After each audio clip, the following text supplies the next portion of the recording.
Good morning, everyone. My name is Lama. Geshe had to go visit a friend this weekend, so that's why he was not able to attend the Tara practice yesterday or lead the Sunday teaching today. So would you like to join me in a few prostrations?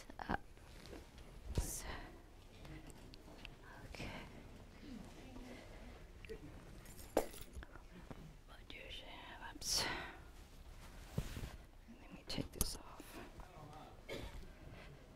Okay, let me take this off.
Okay, so in the Gold Prayer Book, turn to page 34. And if you have the white binder and not the Gold Prayer Book, just turn to the first page titled Kadampa Center Prayers. And we'll start by chanting Shakyamuni Buddhist mantra 3 times. Te ata o mune mune maha muna yisoha. Te ata o mune mune maha muna yisoha. Te ata o mune mune maha muna yisoha. Now the Medicine Buddha stanza is on the blue sheet if you have the white binder and not the Gold Prayer Book. So let's read the stanza first, and then let's chant the mantra right below that 7 times. Okay. Bhagawan with equal compassion for all, whose name when merely heard dispels the suffering of the lower realms, dispeller of disease and the 3 poisons, I prostrate to Medicine Buddha, lapis light. Te ata om bekanze, bekanze, maha bekanze, bekanze, raja samugata soha. Te ata om bekanze, bekanze, maha bekanze, bekanze, raja samugata soha. Te ata om bekanze, bekanze, maha bekanze, bekanze, raja samugata soha. Te ata om bekanze, bekanze, maha bekanze, bekanze, raja samugata soha. Te ata om bekanze, bekanze, maha bekanze, bekanze, raja samugata soha. Te ata om bekanze, bekanze, maha bekanze, bekanze, raja samugata soha. Te ata om bekanze, bekanze, maha bekanze, bekanze, raja samugata soha. Now let's read the 4 measurables in English 3 times. May all sentient beings have happiness and the causes of happiness. May all sentient beings be free from suffering and the causes of suffering. May all sentient beings be inseparable from the happiness that is free from suffering. May all sentient beings abide in equanimity, free from attachment for friends and hatred for enemies. May all sentient beings have happiness and the causes of happiness. May all sentient beings be free from suffering and the causes of suffering. May all sentient beings be inseparable from the happiness that is free from suffering. May all sentient beings abide in equanimity, free from attachment for friends and hatred for enemies. May all sentient beings have happiness and the causes of happiness. May all sentient beings be free from suffering and the causes of suffering. May all sentient beings be inseparable from the happiness that is free from suffering. May all sentient beings abide in equanimity, free from attachment for friends and hatred for enemies. Now turn to page 37, and at the bottom of the page you see two mantras. Okay, so, the first one is Chenrezig's mantra. He's the Buddha of great compassion. And then right below that, so let's chant that 8 times, and then Green Tara's mantra 7 times, and she's the deity of enlightened activity. Om Mani Padme Hum, Om Mani Padme Hum, Om Mani Padme Hum, Om Mani Padme Hum, Om Mani Padme Hum, Om Mani Padme Hum, Om Mani Padme Hum, Om Mani Padme Hum. Om Taritu Re Soha, Om Taritu Re Soha, Om Taritu Re Soha, Om Taritu Re Soha, Om Taritu Re Soha, Om Taritu Re Soha, Om Taritu Re Soha. Thank you. The children are welcome to go to their class.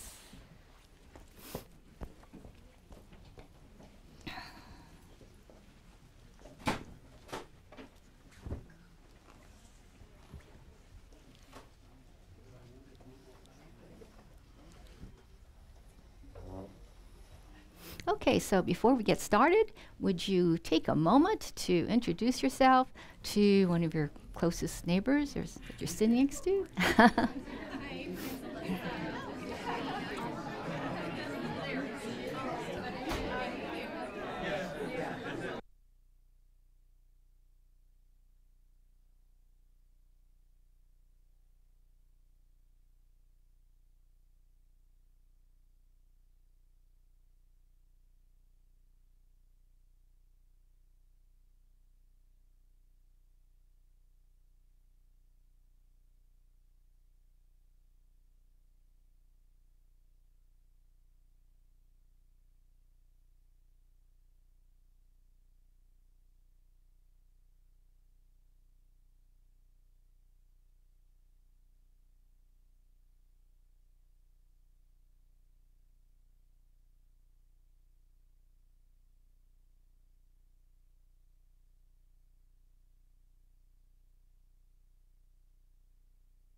Thank you. Thank you very much. I did. Maybe this one.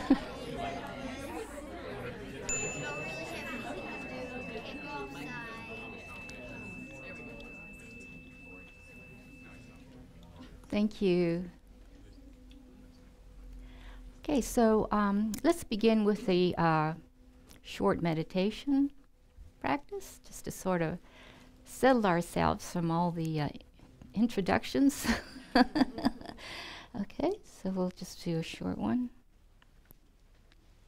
Okay, and then we can, but if you're not familiar with meditation, just try to keep your back straight. If you're sitting on a cushion, have your back higher than your knees. And if you're sitting in a chair, have your feet flat on the floor. And just try to relax all the tension in your body. You might even do a body scan. And try to feel the tension maybe in your forehead.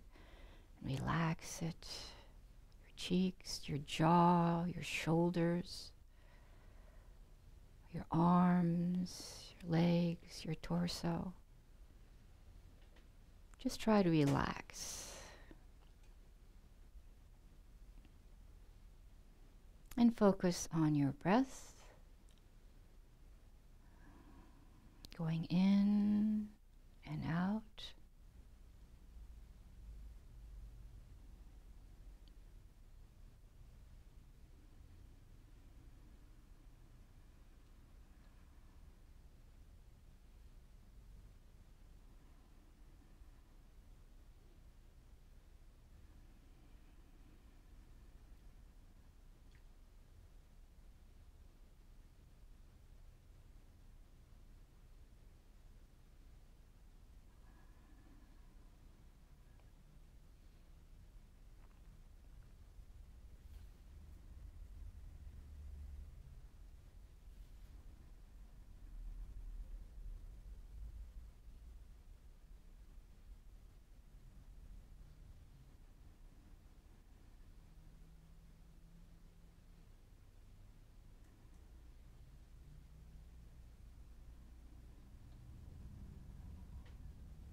Okay, so let's do a sort of like a class review of the points that Geshe has taught on mind training. Tricula helped me with some of the points, most of the points. So perhaps there are some people who didn't attend all of the classes or many of the classes. So mind training, the technical term in Tibetan is lojang. Lo means mind or thought, and Jang means training or transformation. So Lojang, okay? And the text that Geshe is teaching on is based on Chekawa Geshe Dorje's work entitled 7-Point Mind Training.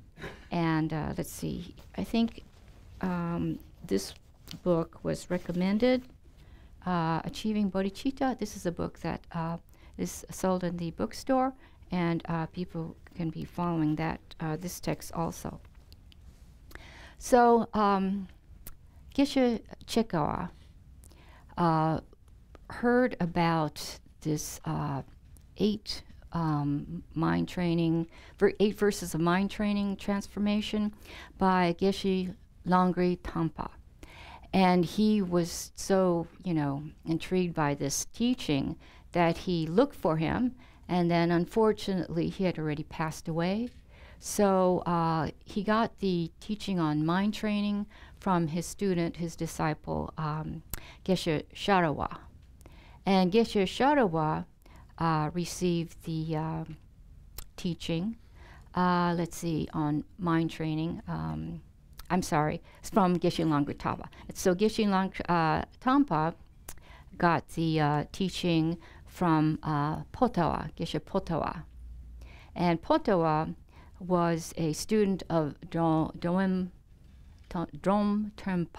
And Dromtönpa, as you may know, he was a very famous lay disciple of Lama Atisha. He's the one that took care of him so well. And he taught this to his students in secrecy. It was a secret teaching, secret practice. And of course, as I said, Dromtönpa received from Lama Atisha.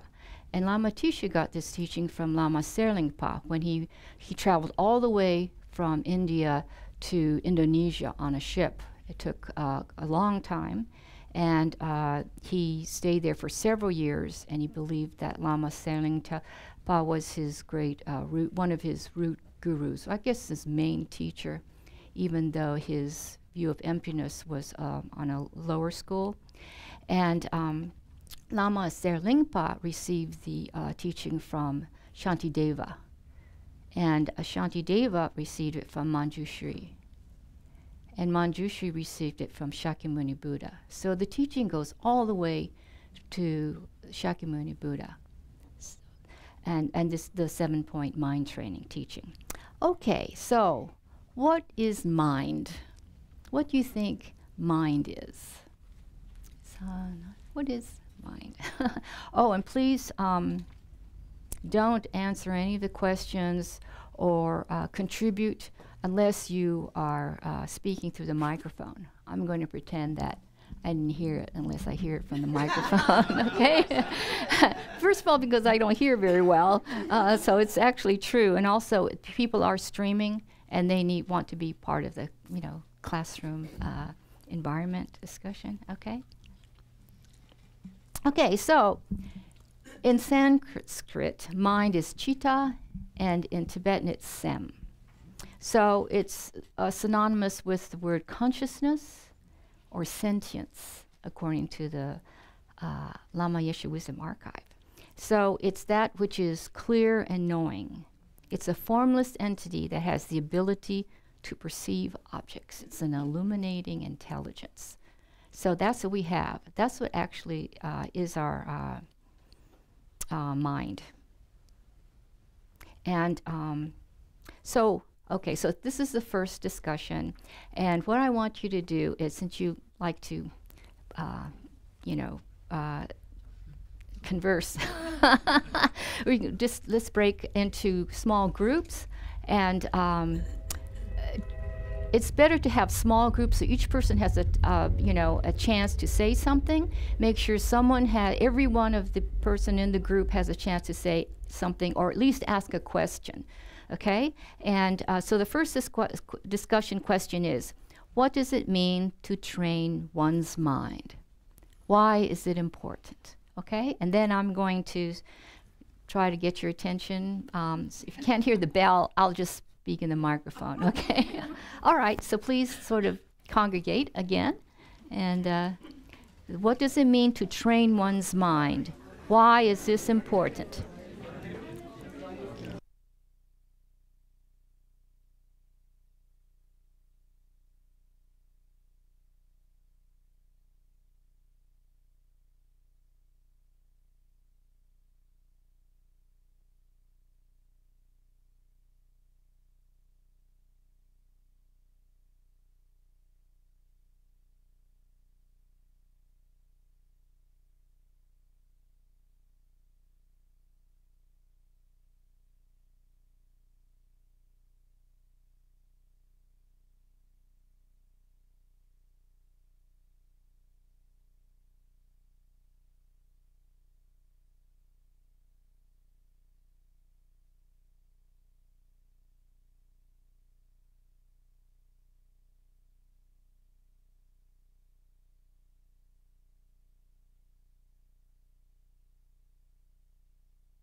Thank you.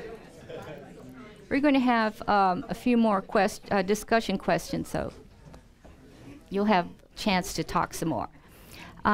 Okay, so would anyone like to contribute to what they think, well, what does it mean to train one's mind? Why is it important to train one's mind? Anyone like to? Oh, okay.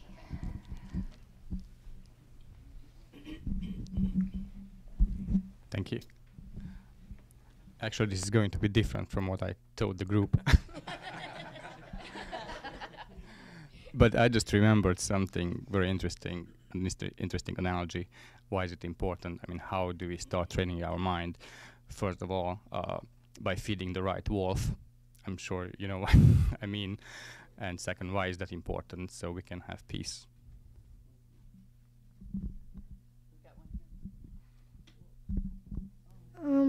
So I read a Buddhist book called A Pebble in Your Pocket, and one of the lessons in there is to find a pebble that you like after going on a walk.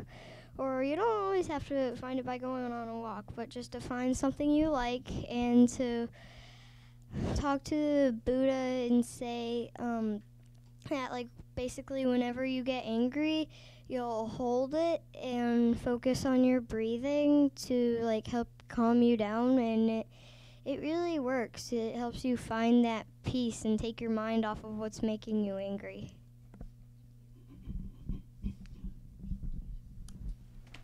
So the purpose of mind training is as an antidote to anger.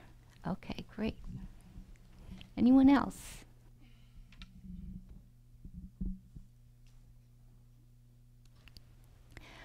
So, according to Tricula's notes, training the mind is a main point of Buddha's practice. The true nature of mind is like space, like a clear sky. You know, I mentioned before it was clear and knowing, but it's temporarily polluted by troubling thought. It's like, you know, a diamond that Geshe said, it's like a diamond in a dirty cloth. You know, the value is still there. It's just that you have to remove it from that dirty cloth. And so dirty cloth, of course, meaning your troubling thoughts. And of course, that's what Geshe always has said. Those are one of the things that binds us to samsara, this cyclic existence of birth, death, aging, and old age, and sickness, is troubling thought. It's our ignorance, you know, of the actual meaning of reality, our existence, and also the troubling thoughts that sort of add on to what we already have. The karma that we have created so far doesn't really act. You know, it doesn't get ripen unless you have troubling thought. But even if you had, you know, all positive karma seeds in your consciousness, if you have troubling thought, then it ripens, you know, it creates that negative karma. So that's why we need to really train our mind. Okay, so here's the next question. Okay, so Geshe frequently talks about the idea of a precious human life. Does your life feel precious to you? We know that naming particular points of gratitude can help us feel happy. Try to think of 3 concrete points that lead you to feel that your life is precious. Okay, so I'll give you 5 minutes to talk about precious human life.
Okay, thank you. Now, this is a pretty easy topic, so would anyone like to contribute what one or two or three points that they lead you to feel that your life is precious?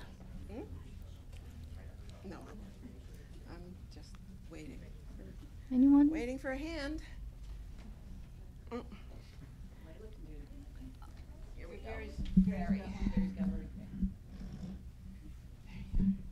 Good morning. Good morning.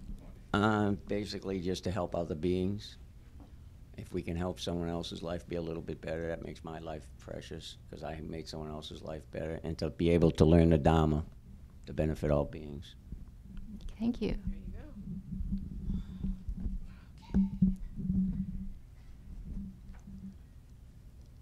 I didn't get to share what I thought, but what I heard my group say was there's, in the question being three things that helped me to realize this is a very precious life. It's there's the people in my life that show me that it's a precious and short existence, and then there's all these things I can learn here, these teachings.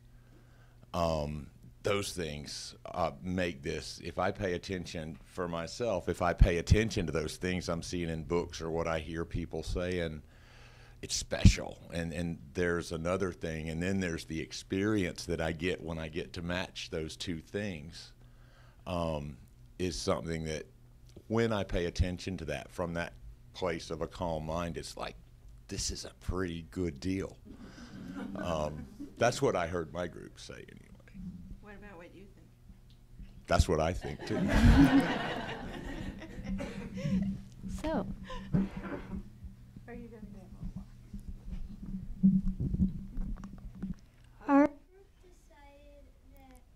do Our group decided that three things that make life precious can be that humans have the ability to connect and decide what we're gonna do in our lives. Like animals, they kind of have to do what they have to do, but we can connect with other people and decide what we want our lives to be like. And so like we have free will, and we have the ability to change. Like if we practice peace for a long time, like your whole life, eventually you're gonna stop getting angry a lot. I mean, hopefully.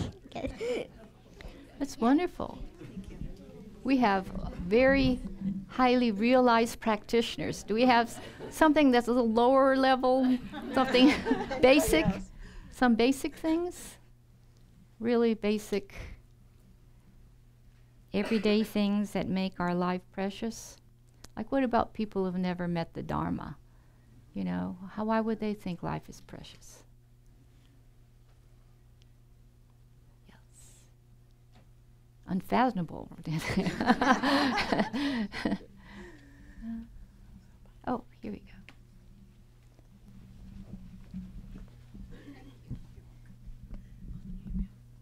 Thanks.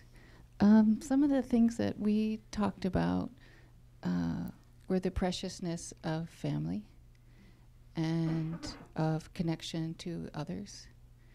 And that preciousness was most highlighted in connecting and being able to help people we didn't know at sometimes random places or moments, whether it's in a grocery store or the subway or on the street, being able to help someone else.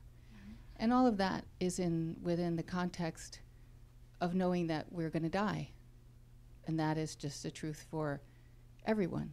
And so that all of those moments point to how precious this time is. Yeah, not to waste any time. Thank you. Let's see. Okay, someone who has never contributed yet. Anyone?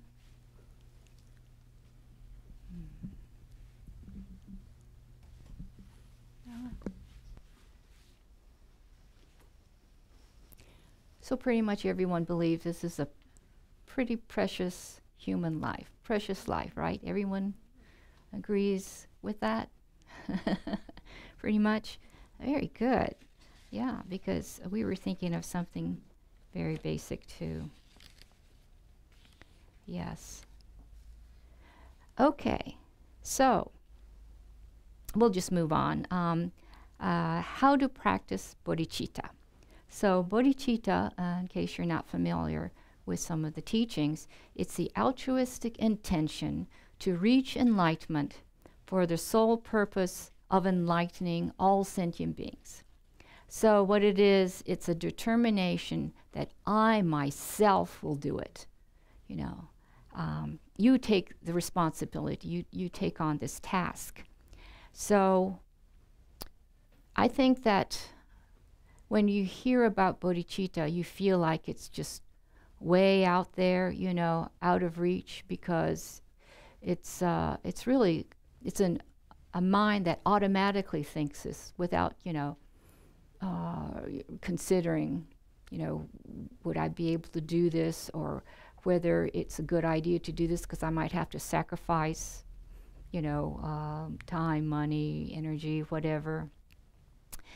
So, but then the problem is that, you know, we are so stuck on feeling that, well, I don't know about you, but I have a lot of, I'm very stuck on thinking about my self-cherishing actions, all the unskillful things that I've done in the past, and maybe even in the present.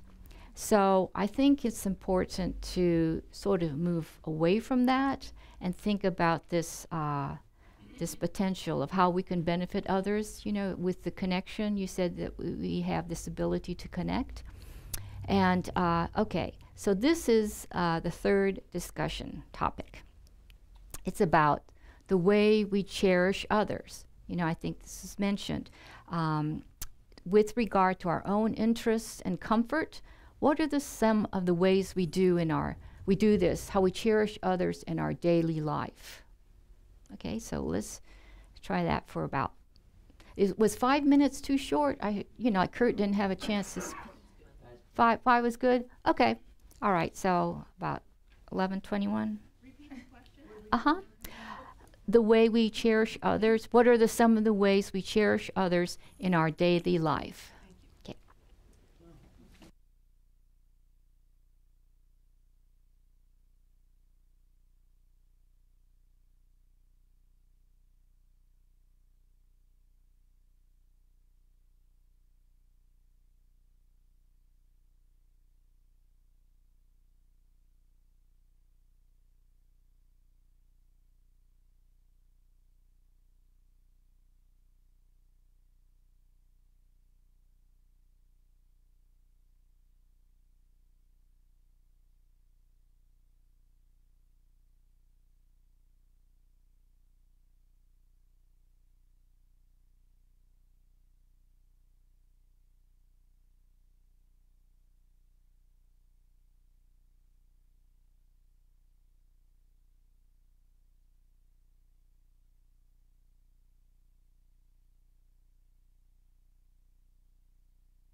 Wonderful. All right, so can anyone mention some of the ways to cherish others that you discuss in your group? Anybody?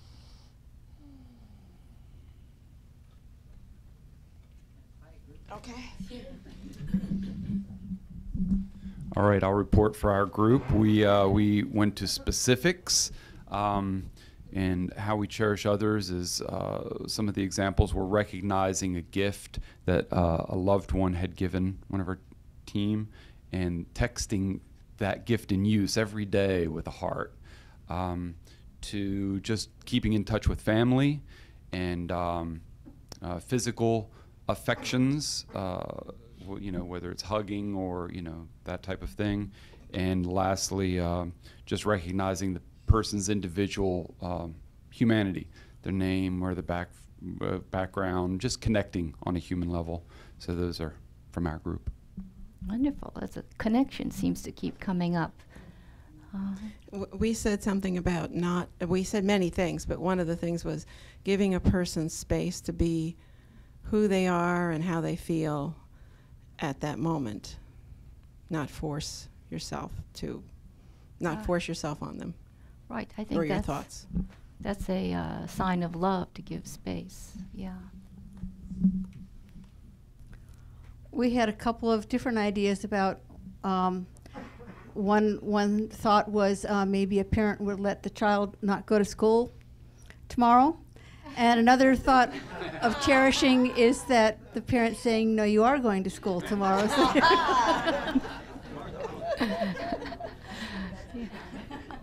Oh yeah, we know that. Here you go. One of the things that we talked about was how easy it is to show kindness and to show love to those people that we know that we love.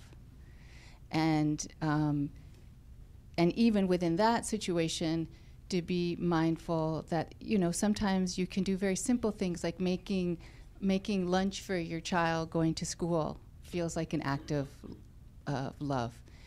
Sometimes, making the bed so that somebody else doesn't have to, or doing the dishes so somebody else doesn't have to, but making sure that you don't get into transactional thinking.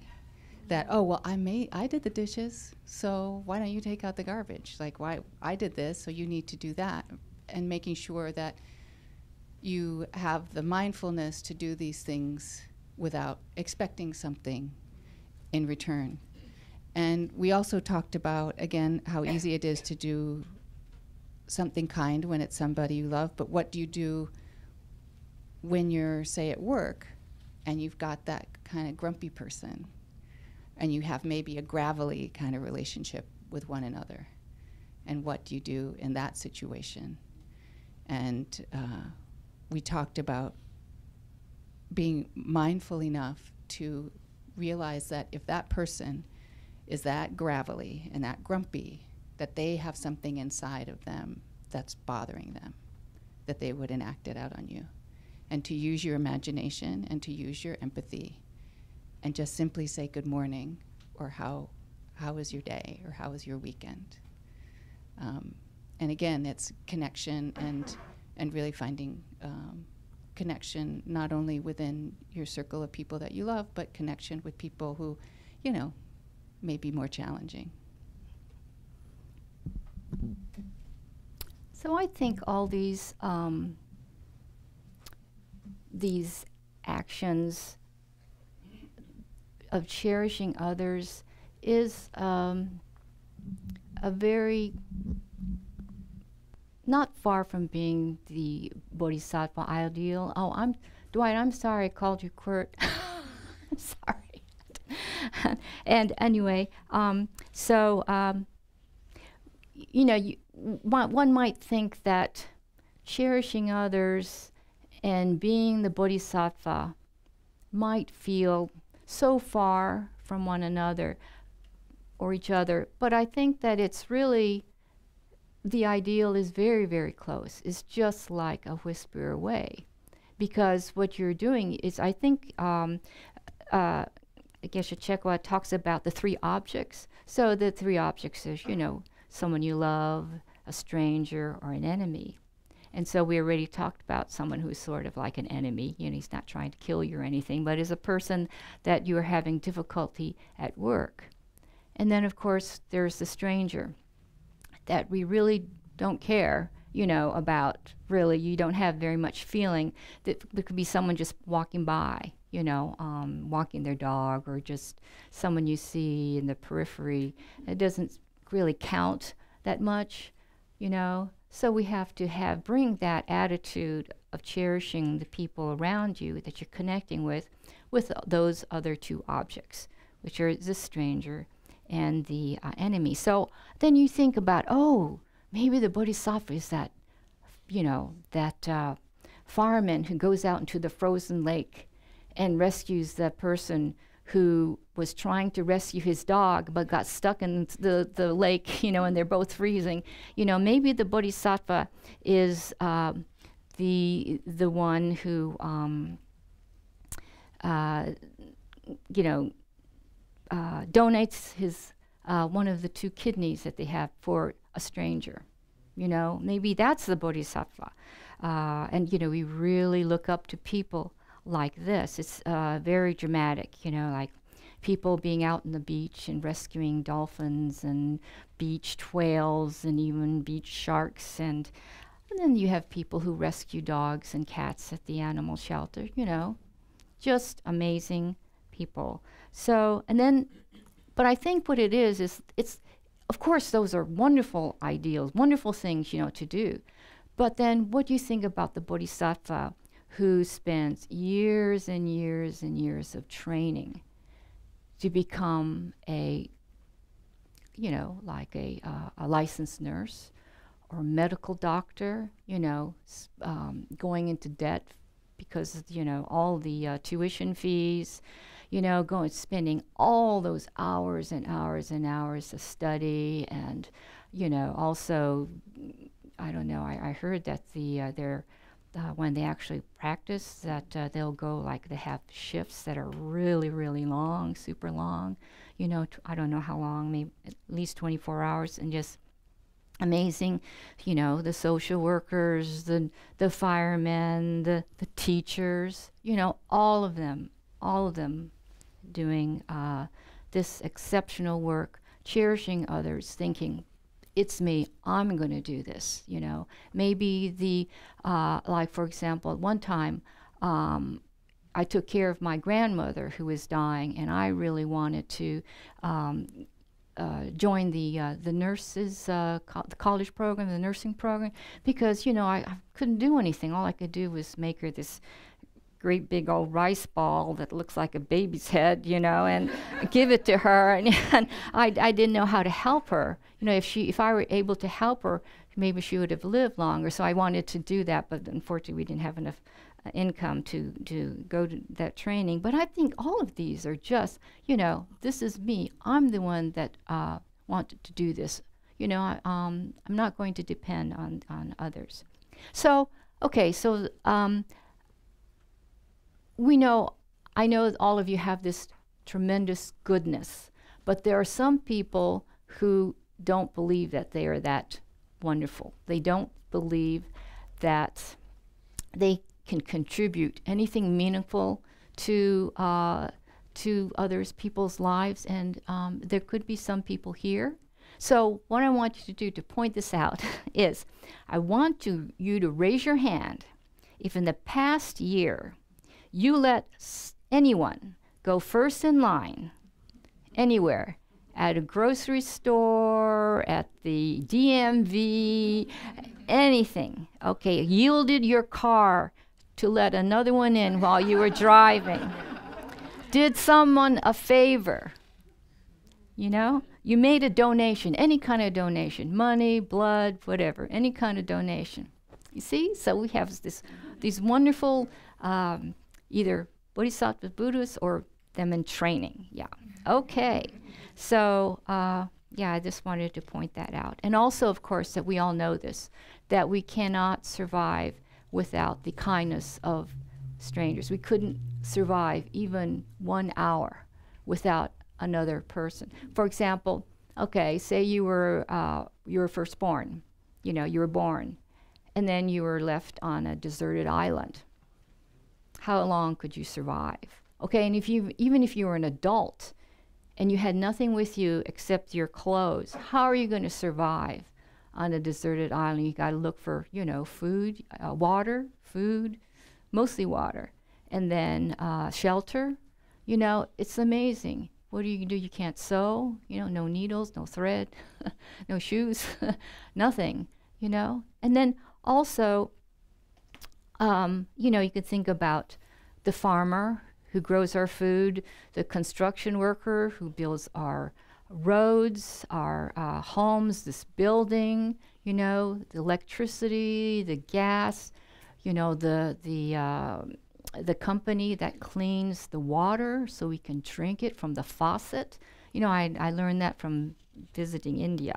That you could actually turn the faucet on and wet your toothbrush and, and brush your teeth. That was, just amazing. Okay. Yeah. And anyway, okay. So now let's move on to the topic, exchanging self and others. So Geshe says that Tong means giving and Len means taking. So we take with to build compassion, and you give out of loving kindness. So this is one of the main practices on how to develop bodhicitta. Let's see. The other one is like 7 cause and effect instructions. But this is, it doesn't mean, Pabonka Rinpoche, who wrote Liberation in the Palm of the Hand, says that it doesn't mean that the self is now others and that the others have become the self. Rather, it means you are transferring cherishing yourself with cherishing others. You train the mind by feeling, I used to ignore others, but from now on I shall ignore my own needs. I have been cherishing myself, but from now on I shall cherish others. And so what you're doing is when you take, you're not like if you see someone who's blind and you take it, it doesn't mean that you become blind. You don't imagine yourself as being blind. You take the suffering as black smoke and actually benefiting you by removing your self-cherishing. That might be, like tar on your heart that has been there since beginningless time, and it actually starts to melt it away. So that's like taking. And then, because you're taking out compassion, you're taking the suffering. So that's, removing suffering is compassion. And then you start, you give out of love. You give all your, your benefits, your all the virtue that you've created, so forth, to that person, and then and then that person becomes maybe in the form of light, and the person is able to see. So that's what it is. The purpose is to benefit others. So okay, and then Pabonka Rinpoche also said that what we should do is we should start this practice on ourselves. So we take on the suffering that we will experience in the evening. In the morning we do this. We think about, I have something I have to do in the evening that I may have problem with, so I'm going to take on that suffering. And then you move on, you take on the suffering of the next day, and the next day, and the next month, or the next year, or whatever. So you start with yourself. And what you could do is you could even do this. If the black smoke and the white light doesn't work for you, you can think of it as the anger that you may have, like for the person who has been giving you difficulty at work, and take that anger as a baby and holding in your arms, your own anger, and then just rock it and comfort it, and try to ease its suffering. So you could think of it like that. So let's do that. Let's actually do that practice. And you can do the take on your own suffering if you're new to the practice, or you can take on the suffering, which is a little bit more difficult. You can go through the 6 realms. Take on the suffering hell beings, the hot hells, the cold hells, the hungry ghost realm, the animal realm, the human realm, deva realm. You know, just do those, the 6 realms, or you can do the suffering of just in the human realm, or you know, whatever works for you. So let's do that. Let's conjoin our breath and do that. Okay.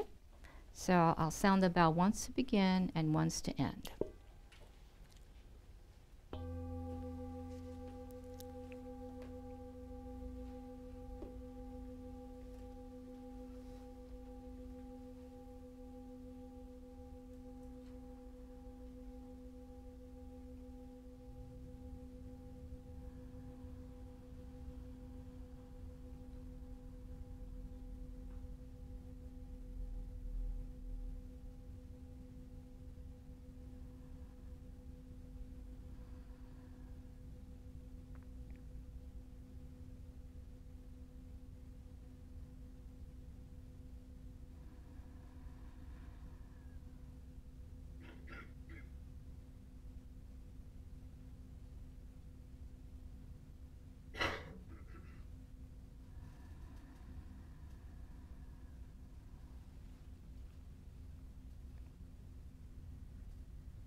Okay, I think we're kind of getting low on time here. I was going to go over the fourfold practice, but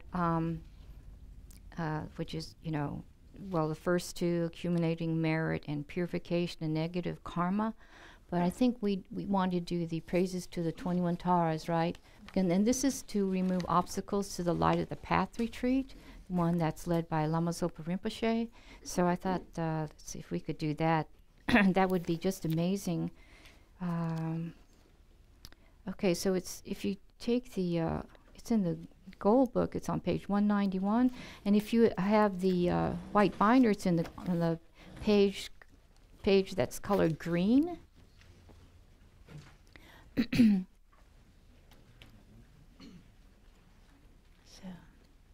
From your sublime abode of the Potala, O Tara, born from the green letter Tam, your crown adorned with Amitabha, action mother of the Buddhist of the 3 times.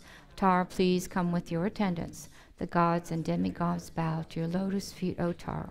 You who rescue all who are destitute, to you, Mother Tara, I pay homage. Oh, my prostrate to the noble transcendent liberator. Homage, Tara, swift heroic, eyes like lightning instantaneous, sprung from opening stamens of the Lord of 3 rows, turbone lotus. Homage, she whose face combines 100 autumn moons at fullest, blazing with light rays resplendent as a 1,000-star collection. Homage, golden blue and lotus, water-born and hand-adorned, giving effort, calm austerities, patience, meditation, her sphere. Homage, crown of Tathagatas, action triumph without relied on by conquerors' children, having reached every perfection. Homage, filling with tutare, whom desire direction and space, trampling with their feet the 7 worlds, able to draw forth all beings. Homage, worshipped by the All-Lord, Shaka Ani Bamamaru, honored by the host with spear.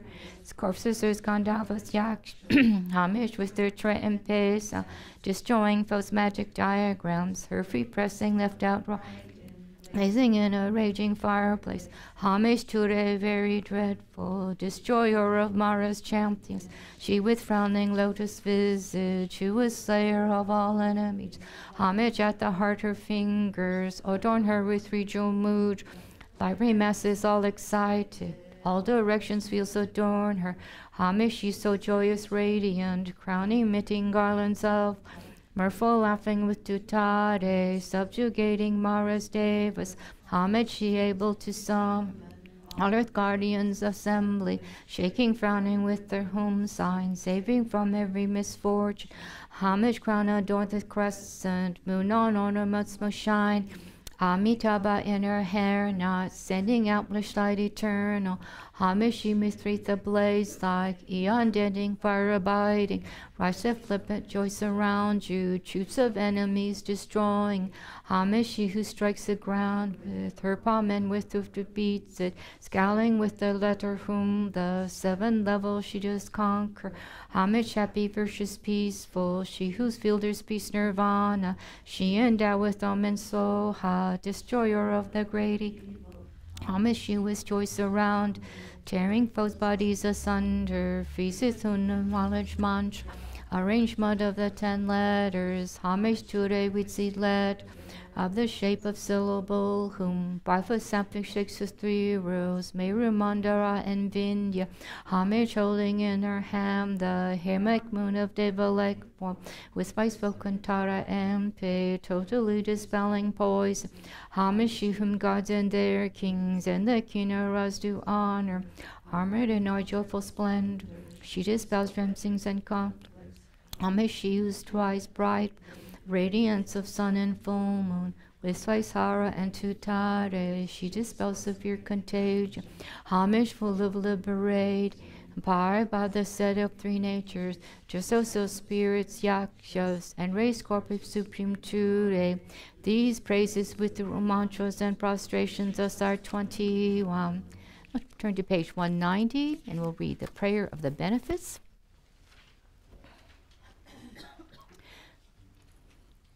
Whoever is endowed with devotion to the goddess and recites this with supreme faith remembering it at dawn upon waking and in the evenings, will be granted all fearlessness, will perfectly pacify all negativities, and will eliminate all unfortunate migrations.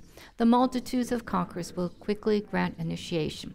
Thus endowed with this greatness, one will eventually reach the state of a Buddha, if affected by the most terrible poison, whether ingested, drunk, or from a living being, just by remembering will one be thoroughly cleansed. If this prayer is recited 2, 3, or 7 times, it will pacify all the sufferings of torments caused by spirits, fevers, and poisons, and by other beings as well. If you wish for a child, you will get a child. If you wish for wealth, you will receive wealth. All your wishes will be fulfilled, and all obstacles pacified. And now for the dedication, let's go to page 246 and 247. Read the one from written by Master Shantideva. May all beings everywhere, plagued by sufferings of body and mind, obtain an ocean of happiness and joy by virtue of my merits. May no living creature suffer, commit evil, or ever fall ill. No one be afraid or belittled with a mind weighed down by depression. May the blind see forms and deaf hear sounds. May those whose bodies are worn with toil be restored on finding repose.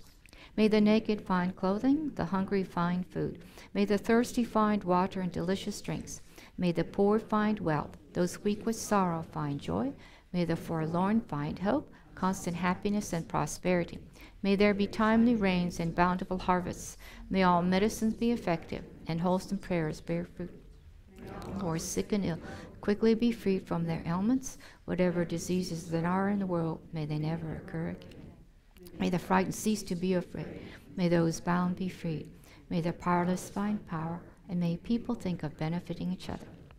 For as long as space remains, for as long as sentient beings remain, until then may I too remain to dispel the miseries of the world. And now some long life prayers on page 244. We'll start with the one for His Holiness, and then on page 245, the one for Yume Ken Rinpoche Jetsun No Sandalak, and then the one for Lama Zopa Rinpoche. In the land encircled by snow mountains, you are the source of all happiness and good. All-powerful Chenrezig Tenzin Gyatso, please remain until samsara ends. The one who mastered his speech at a very young age, the one with great patience who received the name Awatara, the one with great who spread the teachings of Lama Tsongkhapa on bliss and void, Lama ornament of the yellow hat tradition, please remain until samsara ends.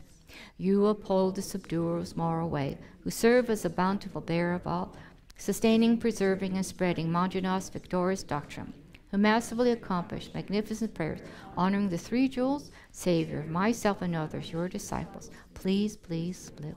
And then 7 green tar mantras for Geshe and Geshe Sangpo's long, healthy, happy life, so they will be free of obstacles, and so all their Dharma wishes will be fulfilled. Om Tare Tu Re So Ha.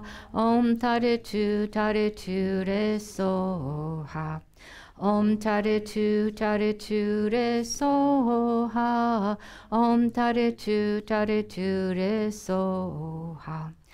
Om Tare Tu Re So Ha.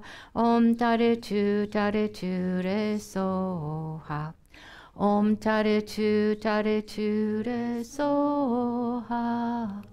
Do we have any announcements?